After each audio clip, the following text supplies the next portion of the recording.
Video 1 of 1. There's only one, right? I did say yesterday, you guys got to make sure you're keeping up with the uploads, because I did tell you guys that today there was a big chance it was just going to be one.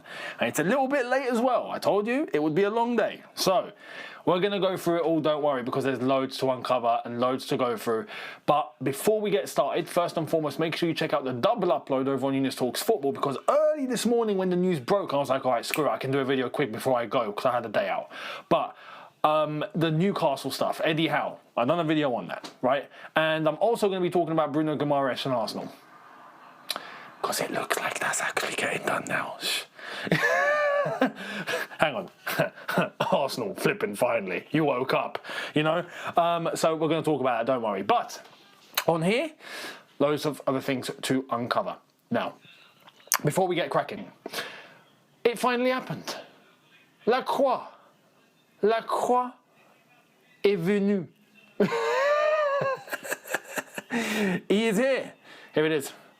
Chelsea have unveiled the talk of the town, and the talk of the town is none other than Maxence Lacroix. Now, you're about to see him get a haircut. There he is. Lovely jubbly. On top of that, we have words from Maxence Lacroix after his unveiling, saying, I think it's the best move for me because it's the best club in the world. I spoke with Malo, Trev and Benoit. It's easy for people to speak well about this club because it has a lot of big history, and I'm really proud to be a part of it now. And there he is, holding up the brand new shirt. So, Maxence Lacroix, welcome to Chelsea, right? Bienvenue. Obviously, he's Mr. Francais. But listen, I'm glad overall. I'm glad it's got done. I know a lot of people had doubts. This was the one and only in the bag that I've called up until now, and he's here. So I'll be honest, because when the deal is done, right, it's like I can actually start. You can start talking about, okay, how it all came about. About this time, what, last week? Was it last week? It was last week, but I forgot what day. I remember hearing for the first time, Lacroix's agreed the deal. He's agreed. He signed the contract. It's done. The day, I remember where I was, and I was in 45-degree heat or whatnot, walking, and I was literally sweating, right? And I got the message, and I'm just like, hang on, what? It's done. What is it? Is it done? Yeah, it's done. Okay. Apparently, we're speaking to Crystal Palace about other things, so that's what's holding things up, but we're going to get it over the line officially soon. It's done. Lacroix is done.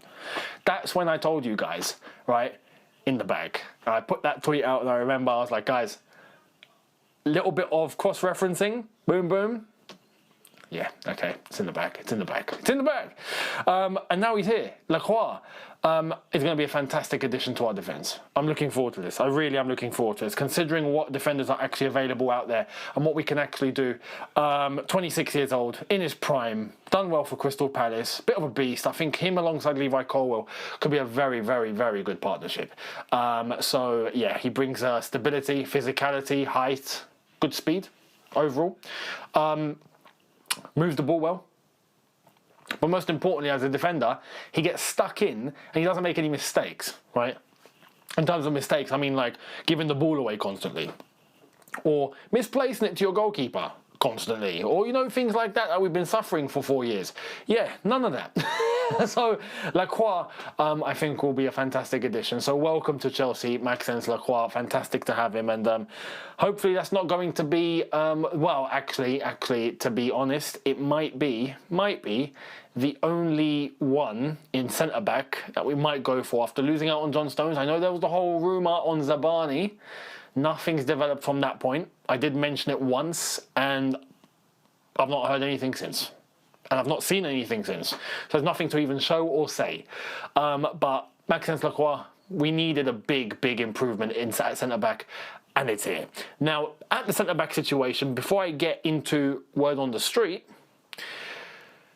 apparently, Badiachile's for sale, Disasi's for sale, Tosin is also for sale.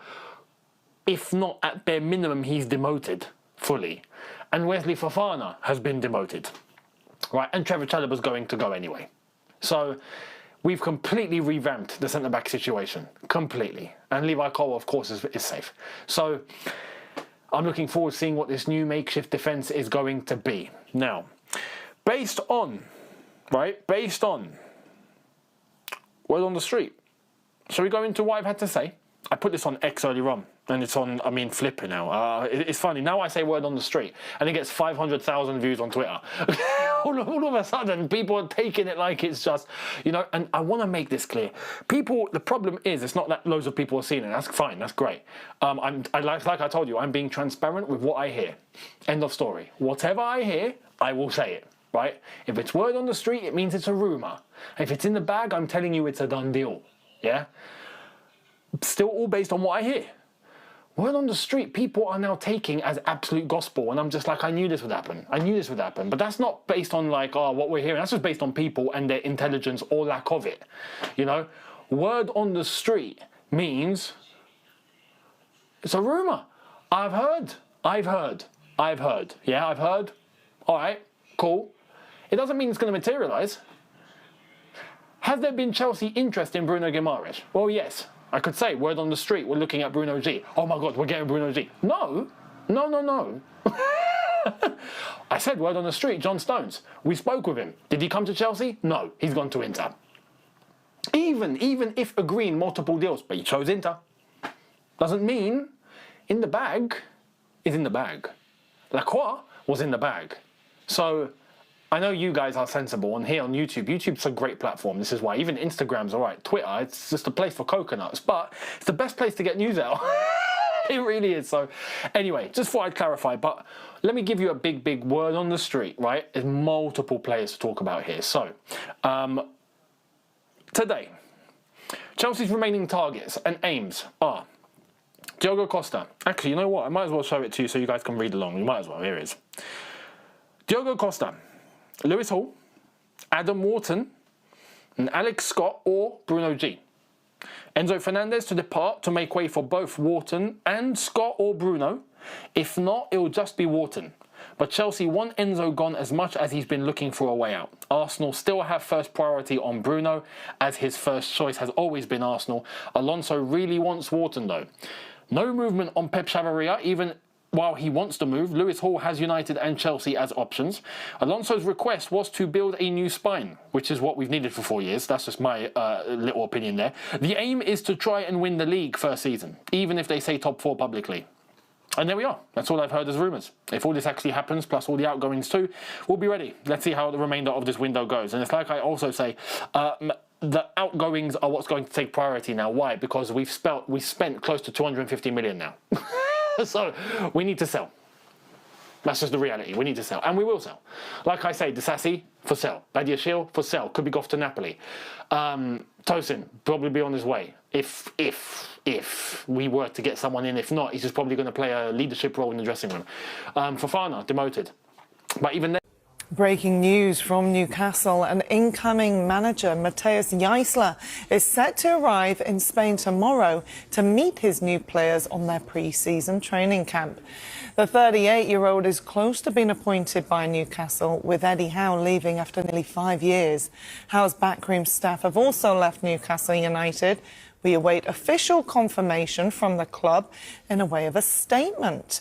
Newcastle's squad fly to Spain for their pre-season training camp at lunchtime today, which will be led by sporting director Ross Wilson and head of performance James Bunce until Jaisler takes over this weekend. We will start, though, with the row at the top of football that keeps on growing. Gianni Infantino has claimed that FIFA are not selling football and vowed to press on with his plans to seek private investment in the World Cup. But in further blows to the FIFA president, his senior advisor has resigned this morning, saying he can have no part in the plans.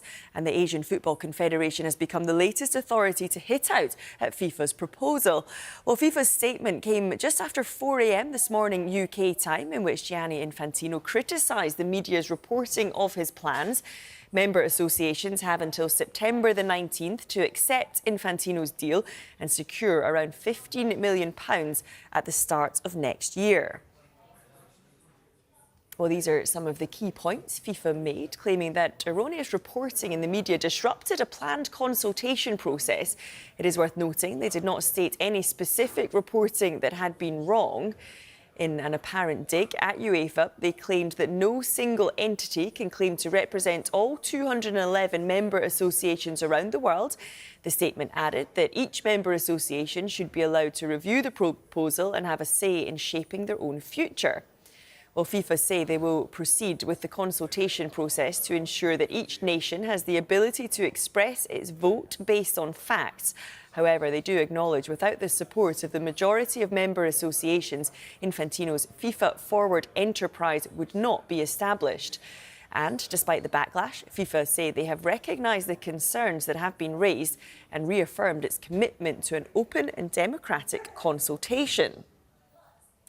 Well, then the Asian Confederation joined UEFA and CONCACAF in hitting out at the plans. This is what they've said. The AFC has observed with deep concern the developments of recent days and the uncertainty that has emerged across the global football community. The AFC stands in solidarity with UEFA and CONCACAF in expressing serious concerns over FIFA's proposal. The fact that the real possibility of a World Cup boycott has entered public discourse should concern everyone who cares about the future of our game. The AFC believes that the proposed FFE cannot realistically achieve the necessary broad consensus and unity required to move forward. Any proposal that risks undermining the unity and universal character of the competition must be reconsidered. Well, you can see Chief Correspondent Cavi Solokol alongside me now. Cavi, I think it's fair to say it was a pretty bad day for Infantino yesterday and two further massive blows this morning. Yeah, the big question now is, can Gianni Infantino survive? Is it game over for Gianni Infantino? For so long, he's been the FIFA president, but has this time been a case of him just pushing his luck too far? We woke up this morning to this bizarre statement from FIFA that was released in the middle of the night from some kind of bunker in Zurich, where Gianni Infantino seems to be doubling down on his plan to try and privatise part of the World Cup. He didn't say sorry. He didn't say, I've learnt lessons, I'm going to ditch the plan. He basically blamed the media. I don't know why. And he also said that, look, you've all got the wrong end of the stick. All we're trying to do here is present a proposal and everybody can look at it and talk about it and make up their own minds about it. But obviously we know that is not what has happened. And the really significant developments this morning have been the statement from the Asian Football Confederation. That is a confederation that has always supported Gianni Infantino. And then we had a statement from Carlos Cordero, who is one of his closest advisors, somebody who's been working with Gianni Infantino for 5 years. And he basically said, this is a disgrace. I had nothing to do with this whatsoever. Now, when you're getting people who are as close to Gianni Infantino as Cordero coming out and saying these kind of things, you have to ask yourself, how long can Infantino survive? Yeah, because you look at some of the wording there, you know, he cannot stand by while they do this. He had no involvement in the proposal. He opposes it unequivocally. Bad deal, bad deal, bad deal. It should be rejected. I mean, someone of his stature speaking out so strongly, you think... Absolutely devastating. Yeah. Why is Infantino not then just going, do you know what? I am sorry, I've made a mistake, let's abandon it. Look, if I worked in communications and I was advising Gianni Infantino, I would say there is a way out of this mess. And the way out of this mess is for you to accept that this plan is finished, it's dead.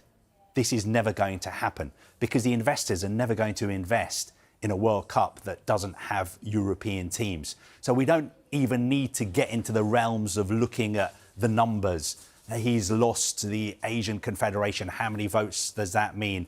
Europe have got 55 votes. Forget it. There's going to be no vote because there are going to be no investors because no one will invest in a World Cup without European teams. So if I was advising Gianni Infantino, I would say what you need to do is answer some questions and apologise. Come out and say, look, I'm sorry, I made a mistake. I've heard what you're saying. The plan has now been ditched. It will not be happening. And then if I was him, I would disappear and lie low for a few days, weeks or months. And in private, try and rebuild some of the relationships with the people on the FIFA Council, the confederations and the member associations. You're saying disappear for a little while. What about the future of his role, though, in general? Where does this leave that if he doesn't turn around and abandon Look, there's lots of people who don't like Gianni Infantino, so they will be thinking, is this the end? We thought that he was almost guaranteed to win again in March because already he's got letters of support from 200 of the 211 member associations, so he was probably going to stand again unopposed and be re-elected by acclamation at the FIFA Congress in Morocco in March. Of course, now everything has changed because he's been so damaged, not just by this, but by a whole series of crises. And I think there's a lot of sort of revulsion and distaste around the world at his close relationship with Donald Trump as well. And some of the things we saw at the World Cup this summer, that I think people are starting to have second thoughts about him. So what I would expect to happen in the next few weeks is people at the highest level of the game to be talking about, can we find a rival candidate to stand against Gianni Infantino? I think that is what is happening, and I think that is what's likely to happen. Because if he doesn't say sorry, if he doesn't resign, if he's absolutely determined to carry on, I can't see a situation where he won't have somebody challenging him at the next election in March. Yeah, and are there some potential names who could be in the running if indeed he did go? Well, one person that's been talked about a lot is Nasser Al-Khelaifi. Now, he's one of the most powerful men in world football. He's the president of PSG. He's also the chairman of the European football clubs. He's on the UEFA executive committee as well. Now, he could be a candidate who would get a lot of support. But the only problem is people close to him are telling us that he is not interested at all in taking over from Gianni Infantino. Then you have somebody like the president of CONCACAF, the confederation that runs football in North Central America and also the Caribbean, Victor Montagliani. Now, he would have a lot of support as well if he was to stand. The interesting candidate, I think, potentially would be somebody like Alexander Ceferin, who's the president of UEFA. Now, he has a totally different vision to the way football should be run to Gianni Infantino. So much so that he boycotted the World Cup final. He did not want to be there at all. And I think if Alexander Ceferin was ever to become FIFA president, there would be no hydration breaks. There would be no Qatari-owned private jets flying him around the world. There would be no £1 million tickets for World Cup games. It would be totally different. There is a different way. Having said all that, Alexander Ceferin himself has never come out and expressed an interest in being the FIFA president.